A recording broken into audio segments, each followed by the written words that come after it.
आपको पता है कि कोरोना भी है, बेरोज़गारी है, कारोबार ना होने के बराबर है, आमदनी कम हो गई है, महंगाई महंगाई महंगाई है और महंगाई कंट्रोल नहीं हो रही। ये महंगाई का तूफान ही है ना जो 2 वज़ीर ख़ज़ाना को अपनी सुनामी में बहा कर ले गया। और वज़ीर-ए-आज़म इमरान खान साहब इंतखाबात से पहले क्या कहा करते थे कि उनके पास बेहतरीन और काबिल मुआशी टीम मौजूद है, लेकिन जब असल इम्तिहान शुरू हुआ तो उसी मुआशी टीम के खिलाड़ियों को एक एक करके महंगाई ने क्लीन बोल्ड कर दिया।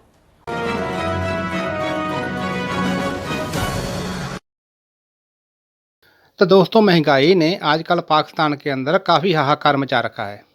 आटा से लेकर दाल तक और चीनी से लेकर पेट्रोल तक सब कुछ लाल निशान के ऊपर चल रहा है और पाकिस्तान की गवर्नमेंट की बेबसी है। पाकिस्तान की गवर्नमेंट चाहती तो है महंगाई का कंट्रोल किया जा सके, परंतु ये सब पाकिस्तान की गवर्नमेंट के कंट्रोल से बाहर हो चुका है। इमरान खान को एक उम्मीद थी कि अगर इंडिया के साथ पाकिस्तान के रिलेशनशिप ठीक हो जाते हैं तो इसका जो पाकिस्तान के अंदर महंगाई है उसके ऊपर असर पड़ेगा। तो जो पाकिस्तान के तालिबानी लोग हैं, जो पाकिस्तान के कट्टरपंथी लोग हैं, उन्होंने इमरान खान को इंडिया के साथ कोई भी गलबात करने से मना कर दिया। तो यही कारण है जो पाकिस्तान की महंगाई कंट्रोल नहीं हो रही। तो आप इस वीडियो को देखिए, उससे पहले हमारी आपसे रिक्वेस्ट है कि आप हमारे चैनल को सब्सक्राइब जरूर कर दीजिए। नाज़रीन, रमज़ान मुबारक का आगाज़ हो चुका है। ये वो महीना है जिसे रहमतों का, बरकतों का, इबादतों का महीना कहा जाता है। मुसलमान तज़किया नफ्स करते हैं, यानी अपनी ज़ात में मौजूद जो गलत आदात हैं या कह लें कि बातनी बीमारियाँ हैं उनसे छुटकारा हासिल करने की पूरी कोशिश करते हैं। एटलीस्ट यह महीना सब्र, बर्दाश्त, रवादारी, इंसानियत और दूसरों का एहसास या दर्द करने का दर्स देता है। लेकिन मुझे समझ नहीं आती कि हम कैसे मुसलमान हैं, अपने दीन के कह लें कि कैसे पैरोकार हैं कि अपनी नाजायज़ मुनाफाखोरी को बरकत का नाम दे देते हैं। लालच से हमारी राल टपकने लगती है। इंसानियत, गरीबों का एहसास, रवादारी, ये सब हमें किताबी और शायद बेकार बातें लगती हैं। और कितने अफसोस की बात है कि गैर मुस्लिम ममालिक में रमज़ान मुबारक का एहतराम करते हुए मुसलमानों के लिए चीज़ें सस्ती कर दी जाती हैं, और हमारे मुल्क में हमारे मुसलमान भाई रमज़ान आते ही चीज़ों की कीमतों को आसमान पर पहुंचा देते हैं। अफसोस किया जा सकता है। बल्कि अगर मैं कह दूं कि डूब मरने का मुकाम उन लोगों के लिए तो गलत नहीं होगा, ये तल्ख जुमला नहीं होगा, उनके लिए बिल्कुल ठीक है, फिट आएगा कि डूब मरने का मुकाम है ऐसे लोगों के लिए जिन्हें शर्म नहीं आती। महंगाई हम करते हैं, ज़ख़ीरा अंदोज़ी, नाजायज़ मुनाफाखोरी से हम पेट भरते हैं, और उन लोगों का जिनका हमें एहसास करना चाहिए उनका ख्याल नहीं करते हैं, और अपनी फिर तमाम जो मुश्किलों का ज़िम्मेदार है हम आराम से 1 मिनट में बल्कि 1 सेकंड में हुकूमत को करार देते थे कि हुकूमत की वजह से, गवर्नमेंट की वजह से। हुकूमत भी ज़िम्मेदार है क्योंकि ये उनकी ज़िम्मेदारी है, गवर्नमेंट की, उसकी ज़िम्मेदारी के नाजायज़ मुनाफाखोरी का किसी तरह रास्ता रोके, कीमतों में इस्तेहकाम लेकर आए ताकि आवाम की जान इस महंगाई से छूट सके। जो उनके लिए जान के लिए कह दूँ कि जान के लिए ज़ाब बनी हुई तो गलत नहीं होगा, और आवाम जिस चीज़ पर हाथ रखते हैं वो महंगी हो जाती है। आपको पता है कि कोरोना भी है, बेरोज़गारी है, कारोबार ना होने के बराबर है, आमदनी कम हो गई है, महंगाई महंगाई महंगाई है और महंगाई कंट्रोल नहीं हो रही।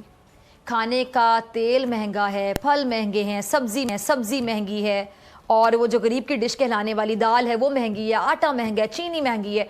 कोई चीज़ है सस्ती? बिल्कुल नहीं। और हाँ, चीनी से मुझे याद आया कि हुकूमत ने रमज़ान शुरू होने से पहले शुगर माफिया के गिर्द जो शिकंजा है वो कस दिया था ताकि लोगों को चीनी सस्ती मिल सके। लेकिन चालाक माफिया ने हुकूमत के सारे शिकंजे लगता है कि तोड़ डालें। चीनी ना सिर्फ महंगी बिक रही है बल्कि मार्केट से गायब हो गई है। अब कहाँ जाए गरीब? यूटिलिटी स्टोर, वहाँ भी चीनी के लिए लंबी लंबी लाइनें लग गई हैं। क्या गरीब की किस्मत में हर चीज़ के लिए लाइन में लगना रह गया है? जब जगह जगह ये मंजर होंगे तो फिर तब्दीली पर सवाल तो उठेगा ना कि कहाँ है तब्दीली। और ये दुरुस्त बात है जो अगर जायज़ बात की जाए कि वज़ीर-ए-आज़म साहब को गरीबों का एहसास है और उन्होंने एहसास प्रोग्राम भी शुरू किया है। वो चाहते हैं कि मुल्क में कोई भी शहरी भूखा न सोए, पनाहगाह, लंगर खाने जैसे प्रोग्राम शुरू किए हैं ताकि गरीब का पेट भर सके। लेकिन वो मुतवस्सत तबका जो पहले किसी न किसी तरीके से घर का राशन डाल लेता था, अब उसको वही राशन लेने के लिए अपनी आमदनी के अलावा कर्ज उठाना पड़ता है। वो तबका कहाँ जाए, किससे फरियाद करे? और ये बात भी दुरुस्त है कि माजी की हुकूमतों की लूट मार ने आज हमें ये दिन दिखाया है। लेकिन अब तहरीक इंसाफ की हुकूमत है तो इस महंगाई का खात्मा भी तहरीक इंसाफ की जिम्मेदारी है। पुरानों पर जिम्मेदारी नहीं डाली जा सकती क्योंकि हुकूमत आपकी है। इसलिए महंगाई को हुकूमत के लिए सबसे बड़ा चैलेंज कहा जाता है। کیونکہ مہنگائی نے عوام کی کہہ دیں کہ قوت خرید کو ختم کر دی ہے، اور یہی وجہ ہے کہ عام عوام کو اس سے کوئی سروکار نہیں کہ لیڈر آف دی ہاؤس کون ہے، چیئرمین سینٹ کون ہے، پی ڈی ایم میں کس کی لڑائی ہو گئی، کس کی نہیں ہوئی، عوام کو اس سے کوئی لینا دینا نہیں ہے۔ عوام کے نزدیک وہی حکمران بہترین ہوگا جو ڈیلیور کرے گا، جو عوام کی فلاح و بہبود کے لیے کام کرے گا۔ اور یہ بھی حقیقت ہے کہ عمران خان صاحب نے ڈوبتی معیشت کو ایٹ لیسٹ سہارا دینے کی کوشش کی ہے، ملک کو ایف اے ٹی ایف کی بلیک لسٹ میں جانے سے بچایا ہے، ورنہ ملک میں مہنگائی اور بھی زیادہ تباہی مچاتی۔ وزیر اعظم نے کہہ لیں کہ کرنٹ اکاؤنٹ جو خسارہ ہے اس کو ختم کی ہے، اور یہ بڑا کام ہے، یقینی طور پہ بڑا کام ہے، لیکن ایک بڑا سوال، ان سب کا عوام کو کیا فائدہ؟ عوام کو ان سب کا کیا فائدہ جب انہیں ہر چیز ملنی ہی مہنگی ہے اور مل رہی ہے مہنگی؟ ان کاموں کے ثمرات اب تک غریب آدمی تک کیوں نہیں پہنچا سکی حکومت؟ یہ مہنگائی کا طوفان ہی ہے نا جو 2 وزراء خزانہ کو اپنی سونامی میں بہا کر لے گیا۔ اور وزیر اعظم عمران خان صاحب انتخابات سے پہلے کیا کہا کرتے تھے کہ ان کے پاس بہترین اور قابل معاشی ٹیم موجود ہے، لیکن جب اصل امتحان شروع ہوا تو اسی معاشی ٹیم کے کھلاڑیوں کو ایک ایک کر کے مہنگائی نے کلین بولڈ کر دیا۔ اور اب تو سونے پر سہاگا یہ کہ وزیر اعظم صاحب فرماتے ہیں کہ ہماری معاشی ٹیم کو یہی نہیں پتا کہ معیشت بدحالی کا شکار کیوں ہے، یعنی جس مرض کو جڑ سے پکڑا ہی نہ جائے تو پھر ایسے مرض کی کیا دوا ہوگی، اور کیا کوئی اس کا علاج کرے گا؟ کوئی کیا علاج کرے گا اس کا؟ وزیر اعظم کو بہت اچھے سے انداز ہے کہ اس وقت مہنگائی جو ہے وہ سب سے بڑا چیلنج ہے ان کی حکومت کے لیے، جس سے ہر صورت نمٹنا بھی ہے حکومت کرنے کے لیے، ورنہ آنے والے وقتوں میں حکومت کے لیے جو اگلا انتخاب ہے بہت مشکل ہو جائے گا۔ لیکن لگ ایسا رہا ہے کہ وزیر اعظم عمران خان صاحب کو جان بوجھ کر مشکل میں ڈالا جا رہا ہے، یہ ایک حقیقت ہے، غور کیجئے گا۔ وزیر اعظم جب بھی، آپ ذرا سوچئے کہ وزیر اعظم جب بھی کسی چیز کی قیمت بڑھ جانے کا نوٹس لیتے ہیں تو کیا ہوتا ہے؟ قیمتیں اتنی زیادہ آسمانوں سے باتیں کرنے لگتی ہیں۔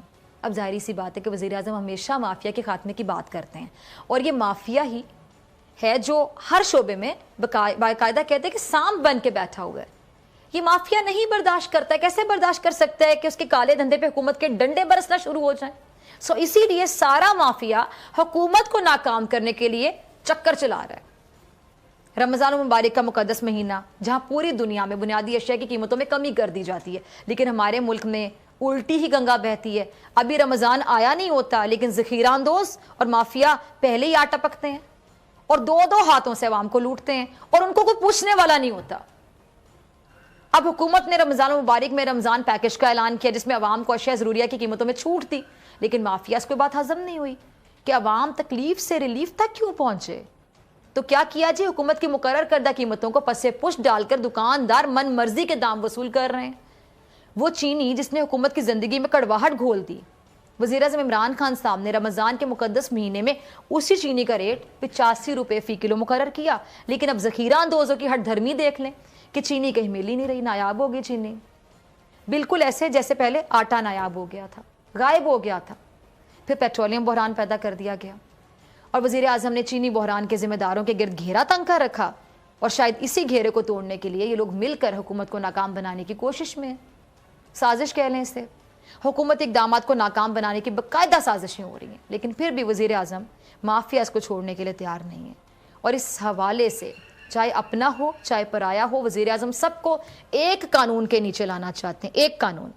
انہوں نے تو اپنے پسندیدہ ترین جہانگیر ترین تک کو نہیں چھوڑا، اور احتساب کی بھٹی میں ان کو بھی جھونک دیا، اور پھر حکومت اور جہانگیر ترین میں نوک جھونک شروع ہو گئی۔ جہانگیر ترین صاحب کا کلپ ہوگا ٹیم۔ اچھا سنا آپ نے، اپوزیشن احتساب کو حکومتی انتقام قرار دیتی ہے، نیب نیازی گٹھ جوڑ کا الزام لگاتی ہے، جس کے جواب میں چیئرمین نیب نے بھی کہا تھا کہ نیب فیسز نہیں دیکھتا، کیسز دیکھتا ہے۔ اب اگر جہانگیر ترین جیسا انسان، سوچیں ذرا، جو عمران خان صاحب کے قریب ترین ہو،